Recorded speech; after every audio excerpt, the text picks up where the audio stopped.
Tom Thibodeau is fired. It was very obvious the Knicks had to make some kind of move, some kind of decision.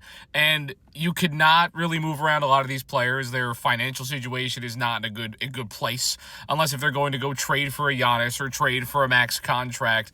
And the team had to change. If they just ran it back, you still have Indiana, you still have Cleveland, and there's no guarantee you're better than either of those two teams, either of any team that's going to be good in the East or anything in the West. Even if the Knicks made it healthy, this team, every Knicks fan told you, oh, they're not going to beat the Thunder. And a lot of that has to do with how the offense is played, how disciplined players like Cat were when it came to fouls defensively. So things are going to change. I would keep an eye on the Johnny Bryant situation if you're a Knicks fan. The Suns situation. If he takes his name out of the running, he's probably going to be the head coach of the New York Knicks. I've seen Jay Wright. It's not Jay Wright. Jay Wright, that would be fun. It would be cool.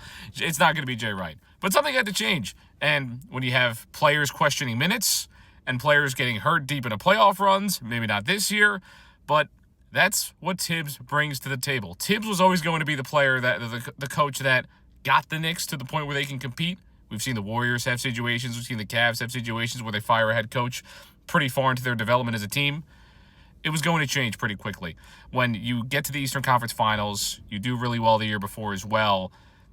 You usually end up firing your coach sometimes in situations like these. The Bucks, they fired one in a pretty close proximity to winning a championship. So it's just coaches get fired a lot in the NBA, and it was pretty obvious that when they didn't win the finals, they're going to fire Thibs. But I don't think it's going to be Rick Brunson either. It's probably going to be Johnny Bryant. It just depends. Who do you hire next? It can either set your franchise back the 10 years that you worked hard for to get to this point, or it can set you forward to an NBA championship. We'll see what the Knicks do.